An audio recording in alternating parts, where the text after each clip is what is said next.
Assalamualaikum warahmatullahi wabarakatuh. Nama saya Muhammad Afwah. Saya kali ini akan menjelaskan tentang pengertian pasar. Pasar atau market merupakan sebuah tempat bertemunya pembeli dan penjual untuk melakukan transaksi ekonomi, yaitu menjual atau membeli suatu barang dan jasa atau sumber daya ekonomi dan berbagai faktor produksi yang lainnya. Pada umumnya, pengertian pasar itu tidak menunjuk ke sebuah lokasi karena ataupun tempat-tempat tertentu, karena pasar itu tidak memiliki batas geografis. Pada prinsipnya, aktivitas perekonomian yang terjadi di pasar itu didasarkan dengan adanya kebebasan dalam bersaing. Jadi baik itu untuk membeli atau penjual.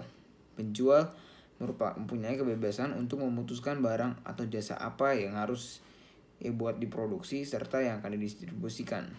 Sedangkan kalau buat pembeli atau konsumen, mempunyai kebebasan untuk membeli dan milih barang jasa yang sesuai dengan tingkat daya belinya.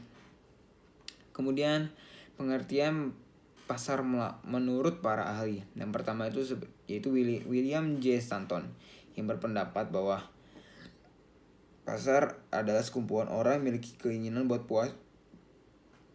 untuk puas uang yang digunakan buat berbelanja serta memiliki kemauan untuk membelanjakan uang tersebut.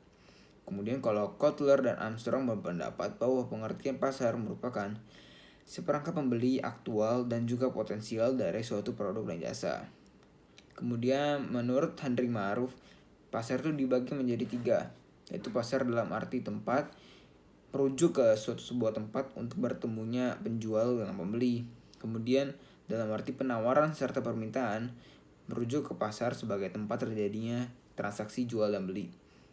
Pasar dalam arti sekumpulan anggota masyarakat yang punya kebutuhan serta daya orang yang berusaha untuk mendapatkan jasa atau barang serta mempunyai kemampuan untuk membeli barang tersebut. Kemudian ciri-ciri pasar itu dijelaskan ada 1. Yang pertama adalah terdapat calon pembeli dan penjual. Kemudian terdapat jasa ataupun barangnya yang dihendak untuk diperjualbelikan. Kemudian 3, terdapat proses permintaan serta penawaran oleh kedua pihak. Kemudian terdapat interaksi pembeli dan penjual baik itu secara langsung maupun tidak langsung atau online. Kemudian klasifikasi pasar itu dibagi 2, yaitu pertama pasar tradisional, yaitu suatu pasar di mana tempat itu merupakan bertemunya para penjual dan pembeli serta dapat transaksi jual beli secara langsung serta pada umumnya terjadi proses tawar-menawar seperti los, kios-kios, atau gerai. Kemudian ada pasar modern yang tidak jauh berbeda dari tradisional, cuma kalau modern tidak bertransaksi secara langsung, tapi pakai konsumen atau pembeli melihat label harga yang terdapat dalam barang tersebut. Bedanya dengan pasar tradisional, tidak ada penawaran dan pengurangan harga dari pembeli.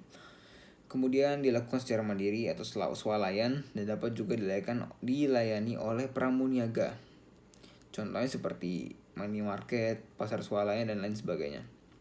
Jenis-jenis pasar menurut bentuk kegiatannya dibagi menjadi 2, yaitu pasar nyata dan abstrak. Yaitu nyata, di mana pembeli dan penjual tetap saling tatap muka dan saling tawar-menawar. Saling tatap muka.